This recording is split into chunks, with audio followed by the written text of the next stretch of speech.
नमस्कार और साक्षी न्यूज और आप सभी का स्वागत है। देव दीपावली के शुभ अवसर पर प्रधानमंत्री नरेंद्र मोदी अपने संसदीय क्षेत्र वाराणसी में थे और इस अवसर पर प्रधानमंत्री ने काशी विश्वनाथ जी के दर्शन किए, संत रविदास जी की मूर्ति पर माल्यार्पण किया। प्रधानमंत्री सारनाथ भी गए और इस यात्रा से प्रधानमंत्री ने जो सामाजिक संदेश दिया है, सांस्कृतिक संदेश दिया है और राजनीतिक संदेश दिया है, उस पर चर्चा करेंगे। लेकिन आपको बता दें कि आज का जो देव दीपावली का पर्व है वाराणसी के लिए अलौकिक इसलिए भी रहा क्योंकि कोरोना काल में एक तरफ से जब निराशा छाई हुई थी, आज उस निराशा को 15 लाख दियों की रोशनी ने बिल्कुल अंधेरे की तरफ धकेल दिया और आज का जो उजाला था वो निश्चित रूप से भारत में एक नए सवेरे के रूप में देखा जाना चाहिए।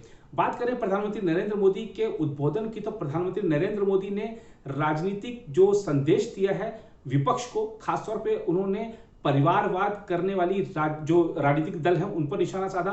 प्रधानमंत्री ने विस्तारवादी शक्तियों पर भी निशाना साधा। सीधा इशारा उनका चीन की तरफ था और कहा उन्होंने प्रधानमंत्री ने कि हर चुनौती को मुंहतोड़ जवाब दिया जा रहा है, चाहे घुसपैठ करने वाले लोग हों, चाहे विस्तारवादी शक्तियां हों, सबको जवाब दिया जा रहा है। प्रधानमंत्री नरेंद्र मोदी ने देश के जवानों की जो शहादत हुई है हाल के कुछ घटनाक्रमों में, उसको भी प्रधानमंत्री ने शहीदों को भी नमन किया और हमारे जो सुरक्षा बल हैं उनके शौर्य की सराहना भी की और प्रधानमंत्री ने कहा कि हम सभी उन पर गर्व करते हैं। इसके अलावा प्रधानमंत्री ने कहा कि हमारे लिए विरासत का मतलब भारत की विरासत है, हमारे देश की जो सांस्कृतिक परंपराएं हैं वो विरासत है, लेकिन कुछ लोगों के लिए अपने परिवार का नाम ही विरासत है, अपनी मूर्तियां ही विरासत हैं, अपनी तस्वीरें ही विरासत हैं। तो प्रधानमंत्री ने साफ तौर पर निशाना साधा है, नाम किसी का नहीं लिया लेकिन किसी को छोड़ा भी नहीं। इसके अलावा मुख्यमंत्री योगी आदित्यनाथ ने भी प्रधानमंत्री नरेंद्र मोदी के नेतृत्व में वाराणसी में जो काम हुए हैं, विकास के काम हो रहे हैं, चाहे उत्तर प्रदेश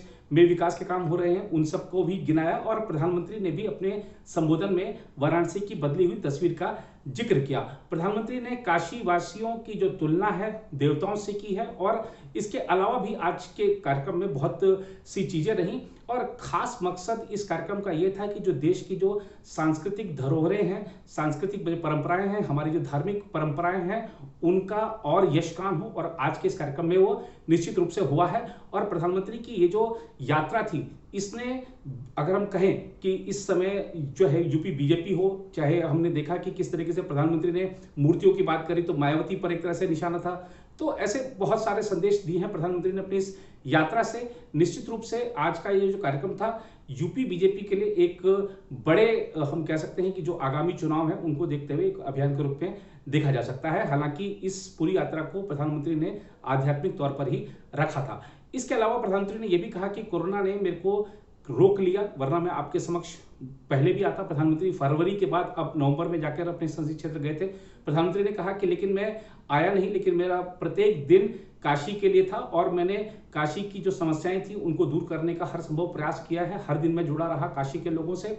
इसके अलावा अगर हम आज की बड़ी खबरों की बात करें तो किसानों का जो आंदोलन है वो अभी बातचीत का जो स्तर है लग रहा है कि बेनतीजा ही है, क्योंकि किसान अपनी जिद पर अड़े रहे हैं। हालांकि सरकार की तरफ से भी जो खबरें हैं, आज वरिष्ठ मंत्रियों की एक बैठक हुई है, लंबी बैठक हुई है, कल देर रात ही बैठक हुई थी। बीजेपी के वरिष्ठ नेताओं ने भी जेपी नड्डा के घर पर बैठक की। 2 घंटे लंबी चली बैठक के बाद माना जा रहा है कि अमित शाह बातचीत करेंगे। किसान जो नेता है 3 दिसंबर को 4 दिसंबर को एक बैठक होनी है, उससे पहले भी बातचीत हो सकती है। इस बीच कोरोना को लेकर अपडेट यह है कि प्रधानमंत्री नरेंद्र मोदी ने 4 दिसंबर को सर्वदलीय बैठक बुलाई है। इसमें रक्षा मंत्री राजनाथ सिंह, गृह मंत्री अमित शाह और भी कुछ वरिष्ठ मंत्री रहेंगे और प्रधानमंत्री इस सर्वदलीय बैठक की अध्यक्षता करेंगे। देखना होगा कि इसमें और क्या चीजें निकलकर आती हैं। फिलहाल आज के इस कार्यक्रम में इतना ही। बाकी देश दुनिया की खबरों के लिए बने रहिए प्रभा साक्षी के साथ।